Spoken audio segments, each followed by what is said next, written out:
5. 3:39, Luis José Chávez. Cuando recibí la invitación para participar en un taller sobre el tema de la informalidad económica en la República Dominicana y la organización de los trabajadores y su derecho a ser parte de manera fundamental en la economía dominicana, me pareció interesante porque la verdad es que la economía informal tiene un peso muy importante no solamente en la República Dominicana, sino en el mundo entero. Aunque nosotros realmente en nuestro país somos el cuarto país con mayor nivel de economía informal.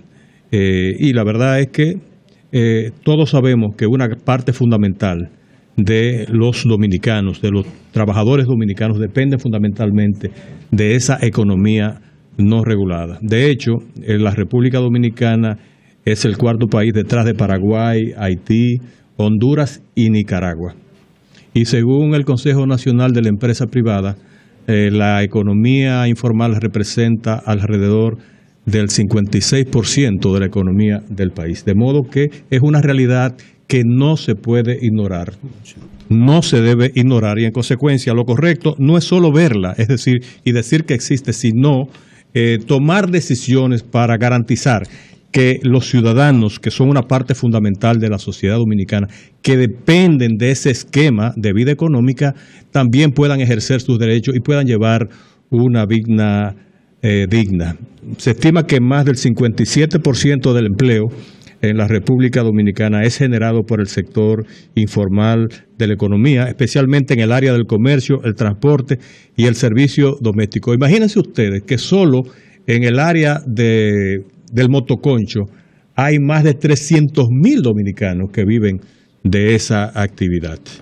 Eso representa prácticamente el doble de los empleos que genera el sector de zona franca. Y con eso yo no estoy menospreciando ni subestimando el aporte de un sector tan importante como la zona franca, que solo el año pasado generaron más de 66,000 millones de pesos para la economía dominicana en gastos realizados en el mercado nacional. De manera que es muy importante el aporte del sector zona franca. Pero ahí está el sector informal. ¿Qué hacemos con él? La iniciativa de las centrales sindicales es precisamente buscar algún esquema. Por eso se llama Estrategia Sindical para la Organización de los Trabajadores de la Economía Informal y la Defensa de sus Derechos Fundamentales. Yo fui responsable de hablar sobre pautas para la inserción y coexistencia en la industria turística dominicana. Específicamente se me pidió por mi condición de presidente de Adonpretur y un poco la trayectoria que había tenido en el sector turístico dominicano. Y además por el hecho de que he ejercido algunas funciones públicas que me han vinculado al tema. Cuando yo fui secretario general del ayuntamiento, propuse el reglamento municipal de venta ambulante y economía informal, que fue un proyecto discutido, socializado con diversos sectores de la sociedad dominicana, incluyendo naturalmente a los vendedores ambulantes, a las organizaciones sindicales, a representantes de la comunidad, a las juntas de vecinos, al sector turístico que es afectado para bien o para mal por lo que representa esa actividad, a las propias autoridades. Y de ahí salió una propuesta para trabajar el tema, especialmente en el Distrito Nacional. ¿Con qué finalidad? Bueno, reconociendo que la actividad económica informal existe y tiene un gran peso en la economía y representa un segmento importante de la población que vive en esta demarcación del país, lo que se plantea es cómo podemos coexistir con esa actividad y cómo podemos lograr que esa actividad se inserte de manera formal y sea reconocida con todos los derechos que les corresponden a un trabajador, sea formal o sea informal. Y en el caso específico de la propuesta para el Distrito Nacional, lo que se buscaba era identificar las áreas de la ciudad donde se podía permitir la actividad económica informal. La venta ambulante, lo que muchos conocemos como los buhoneros que operan en diferentes puntos de manera desorganizada y anárquica. Y estableciendo entonces en aquellas zonas donde se permitiera, bajo qué condiciones debían operar. Bueno, eso está ahí Y ese proyecto fue conocido en el último año de la gestión de Johnny Ventura, debidamente socializado, discutido y listo para ser aprobado en el Consejo de Regidores. Y todavía está pendiente. Todavía está pendiente. Han pasado ya 13 años desde entonces y todavía en el Distrito Nacional no existe una normativa para regular la venta ambulante. Y por eso vemos el desorden existente en una serie de sectores de Santo Domingo, en la calle París, en la misma Duarte o en una parte de la Duarte, en la avenida Mella, en diferentes puntos, en los barrios pobres, sin que haya ningún esfuerzo de regulación por parte de las autoridades, dejándole la tarea de manejar esta problemática solamente a las autoridades que tienen un rol represivo, los que se aparecen en un lugar y de repente cargan en un camión la mercadería que tienen esos comerciantes, afectando realmente sus condiciones de supervivencia. Bueno, realmente deberíamos hacer un esfuerzo para que el tema de la economía informal, y ese fue el propósito del taller que se celebró con los auspicios de las 3 principales centrales sindicales, para que comencemos a trabajar el tema. Y hay una serie de iniciativas y de ejemplos que muestran que realmente cuando se decide trabajar, cuando se decide organizar el esfuerzo, cuando se deciden establecer niveles de articulación entre los actores, específicamente en el sector turístico, y el ejemplo, y Cristian lo conoce, de Playa Grande, de Playa Grande es muy ilustrativo. En esa zona, en esa playa, se iba a desarrollar un proyecto turístico de lujo, de alto estándar, con una inversión millonaria realizada por inversionistas norteamericanos y griegos. Y la intención inicial era que se sacaran a todos los vendedores que operaban ahí y se permitiera el desarrollo de esa gran inversión necesaria. Pero la gente de Cabrera específicamente y de Río San Juan se organizaron y comenzaron a plantear, ¿y por qué no podemos coexistir? ¿Por qué la gente que está aquí tiene que ser excluida? ¿Por qué no puede haber un turismo inclusive que abarque también a los sectores comunitarios, que abarque a la gente que vive aquí y que además se permita sin ningún tipo de cortapisa el acceso a nuestra playa? Ese fue el planteamiento que se hizo. Y hay que reconocer que los inversionistas responsables de ese proyecto fueron receptivos y entendieron que era posible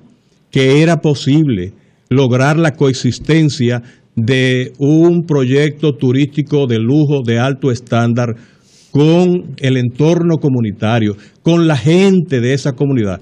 Y en lugar de sacarlo, lo que hicieron fue organizarlo. O mejor dicho, ayudarlos a organizar. Hicieron una inversión importante, construyeron casetas y kioscos muy bonitos y lo convirtieron en un atractivo adicional. Un atractivo que, por cierto, les resulta sumamente interesante para los turistas que llegan a ese proyecto desde diferentes partes del mundo, porque tienen la oportunidad de probar la comida hecha por los dominicanos, el pescado, el arroz y la habichuela, es decir, todas las cosas que se hacen en la República Dominicana. Los ciudadanos que vienen a Playa Grande a disfrutar de los encantos de un proyecto turístico de lujo tienen la oportunidad de conocerlo de primera mano, y eso muestra que realmente el turismo de lujo puede coexistir con la comunidad y con las actividades inclusivas informales, que en ese caso se convirtieron en actividades formales. Bueno, a nivel caso, un ratito hacer referencia a unas declaraciones de Osmar Benítez, el presidente de la Junta Agroempresarial Dominicana. Tenemos a Osmar Benítez en la línea telefónica sobre este tema. Buenas tardes, Osmar. Buenas tardes. Buenas tardes. Sí, qué bueno tenerte por acá. Cuéntanos del planteamiento con relación a las alzas de precios que afectaría a los haitianos con esta restricción por tierra de la entrada de productos dominicanos a Haití. Gracias por la oportunidad de saludarles a ustedes y al pueblo dominicano que escucha esta emisora. Déjenme comentarle que en una rueda de prensa que celebramos esta mañana en el local de nuestras oficinas, nosotros respondíamos a los amigos periodistas que nos visitaron que que más que un puente aéreo que hablaban, querían analizar, lo que deberíamos nosotros poner como punto primordial en la agenda era preguntarnos, como nos hemos preguntado nosotros, cómo era posible que existiera en el mundo un país cuyas autoridades tomaban decisiones que tenían un impacto sumamente negativo en sus ciudadanos. O sea, ¿cómo es posible que una autoridad de un país tome una decisión que a quien más afecta, a quien afecta directamente en su bolsillo, en sus estómagos, es al pueblo haitiano? La verdad es que nosotros respetamos la soberanía que tiene cada país de tomar las decisiones que considere en su propio territorio, pero deploramos que se tomen decisiones que a la larga le va a subir entre un 35 y un 40% el costo de los espaguetis al pueblo haitiano. Ahí vino el plátano a nivel. Señor Osmar, yo primero comprendo su posición, porque usted de una u otra manera se debe bastante a los comerciantes, a los productores y al sector, a los productores primero, y luego a los comerciantes. Y al sector agropecuario nacional. Ahora, sin lugar a dudas, me llama la atención que ustedes se preocupen por el costo de los espaguetis de Haití y la salsa de tomate y no por el costo de un plátano aquí, del arroz. Aquí todo está encareciendo también y no tenemos el problema de la prohibición de algunos productos. No, Aníbal, que a nosotros no nos preocupamos por el costo de los alimentos en Haití, no dejamos de preocuparnos por el de aquí, no. La pregunta que nos hicieron los periodistas esta mañana se refería específicamente al caso haitiano. Posteriormente, algunos medios escritos principalmente nos preguntaron sobre el alza de los alimentos en República Dominicana y nosotros también les respondimos a ello y con muchísimo gusto vamos a compartir con ustedes esa situación en la República Dominicana. Lo primero que quiero decirles a ustedes, queridos amigos, es que se ha observado un incremento en el precio de algunos alimentos esenciales en la canasta básica dominicana y que la razón, y no nos llamemos a engaños, fundamental es el impacto que ha tenido la sequía crónica que por 3 años ha vivido la República Dominicana. Sequía crónica definida aquel año donde por 6 meses consecutivos no ha llovido de manera normal o dentro del estándar, según lo califican los organismos internacionales y también nuestra Oficina Nacional de Meteorología.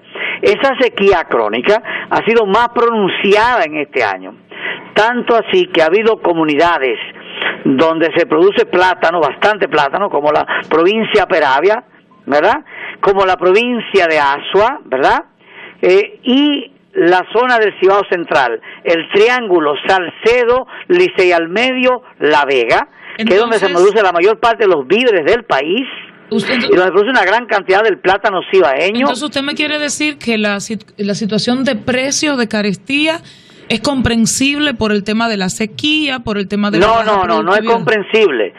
Se debe fundamentalmente a la sequía. O sea, nadie quiere comprender que al pueblo dominicano le sube el precio de los alimentos, pero si no hay un agricultor que siembre los plátanos y no hay agua para mojar esos plátanos, los plátanos sencillamente se van a secar. Y si se secan los plátanos, no hay plátano en el mercado. Cae la oferta de plátano en el mercado. Había una política... Osmar, con relación a la sequía, tú refieres que tiene 5 o 6 años... 3 años... con sequía crónica, o sea, más de 6 meses con sequía anormal. Correcto, pero ¿ha habido, vista la sequía, una correcta respuesta del sector agropecuario oficial para reducir los impactos, visto el primer año, el segundo, el tercero y este año que también hubo problemas con la sequía? ¿Se asumió un plan para contrarrestar las consecuencias y que se produjeran estas salsas tan importantes ahora? Bueno, esa pregunta me la hizo el amigo Evaristo Rubens y yo le respondí que por favor le dirigiera la pregunta al Ministerio de Agricultura. No, pero ustedes pueden evaluar. Porque nosotros, la opinión nuestra está siempre sustentada en lo que los productores nos dicen, que es nuestra razón de ser. ¿Y qué dicen los productores? Pues los productores han indicado que se necesita más auxilio con el tema del agua, con el problema de la sequía, pero el gobierno nos dice, pero ¿cómo podemos nosotros producir la lluvia? O sea, no podemos producir la lluvia. Eso no es un problema del gobierno, es un problema de la naturaleza. Ahora, la sequía, de una u otra manera, es una guerra avisada. ¿De qué manera pueden prepararse ustedes, los productores, sabiendo que ese es un riesgo año por año? Bueno, ¿No se podría lo que ha planificar ocurrido, mejor lo que la hemos siembra? planteado, la Junta de Empresarial Dominicana ha planteado, y lo reiteró esta mañana y lo quiero reiterar ahora. Miren, ya sabemos que el tema del cambio climático no solamente son titulares de periódicos, es una realidad. Ya sabemos que la sequía se ha empantanado, se ha, mudado, se ha establecido en la región del Gran Caribe, incluyendo la costa norte de Sudamérica, todo el istmo centroamericano, el sur de México y el sur de Estados Unidos. Y esto ha afectado no solamente a República Dominicana. Y esa realidad nos debería llevar a pensar en un plan que nos debe poner a todos los dominicanos de acuerdo, los próximos 4 o 5 gobiernos,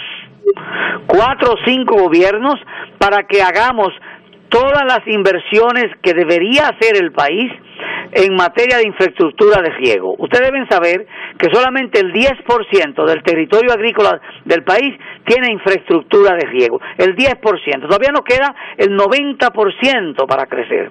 Y que nosotros deberíamos aprovechar, donde quiera que haya un río que tenga una caída pronunciada, que podamos construir un embalse o un contraembalse para almacenar el agua. No debería haber una sola oportunidad de construir presas y represas que no la hagamos. Decíamos nosotros que Cuba tiene menos ríos que la República Dominicana y Cuba tiene 114 presas construidas. Nosotros tenemos más ríos que Cuba y tenemos 34 presas construidas. Osmar. Debería haber también inversión en ampliar los sistemas de riego y en construcción de lagunas de almacenamiento de agua. También debería haber una nueva política, un producto crediticio que se oriente específicamente a financiar el cambio del modelo de riego de la República Dominicana. Porque nosotros tenemos agricultores todavía malos educados que abren la compuerta en la noche para mojar, se van a dormir y dejan esa agua que inunde y perdiendo agua innecesaria. Deberíamos almacenar el agua en la noche en lagunas, en grandes lagos construidos de manera artificial, para que luego podamos tener agua cuando no llega la lluvia. Esa posición, evidentemente, Osmar, es razonable y comprensible, naturalmente. El caso de Baní, en Baní hay 2 lagunas nada más, cuando debemos tener 22 lagunas. Y en Baní se secó el sistema de riego Marcos Cabral, que solamente lavan agua un día a la semana, y la agricultura, la producción de plátano de Baní desapareció. Pero la agricultura, el mango de Baní, o sea, los mangos banileos eran más pequeños y menos mangos. O sea, esa es la realidad que hemos estado viviendo. Pero mientras tanto, Osmar, pensando en el ahora, y considerando que en el país históricamente ha existido una política que cuando se plantea, por ejemplo, un desabastecimiento en la producción interna de productos básicos de la canasta familiar, pues el Estado generalmente recurre a políticas de importación. Tengo entendido que ahora lo que se hace es que hay un acuerdo con los propios productores, creo que a través de la Junta Agroempresarial Dominicana, para que esas importaciones se realicen y garantizar precios asequibles para los consumidores dominicanos. ¿Qué está pasando en ese sentido? Miren, aquí para los líderes del sector agropecuario, cuando le hablan de importaciones le dan temblores, le tiemblan las piernas, las canillas y las manos.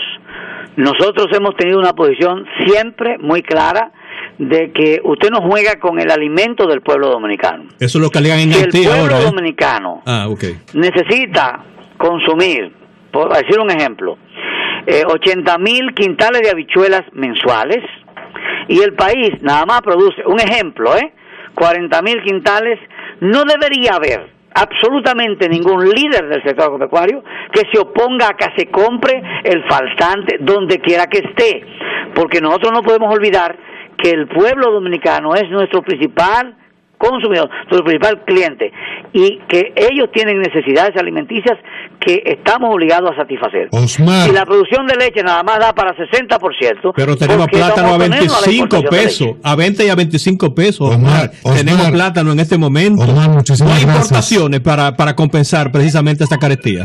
Si el gobierno entiende que para enfrentar el alza del precio de los plátanos, y yo soy productor de plátano, el gobierno tiene que aplicar una política de abastecimiento de plátanos. Hay que tener en cuenta lo siguiente: cuando el plátano escasea, también sube, nos defendemos con el guineo y con la yuca, pero ahora mismo las plantaciones de guineo fueron también severamente afectadas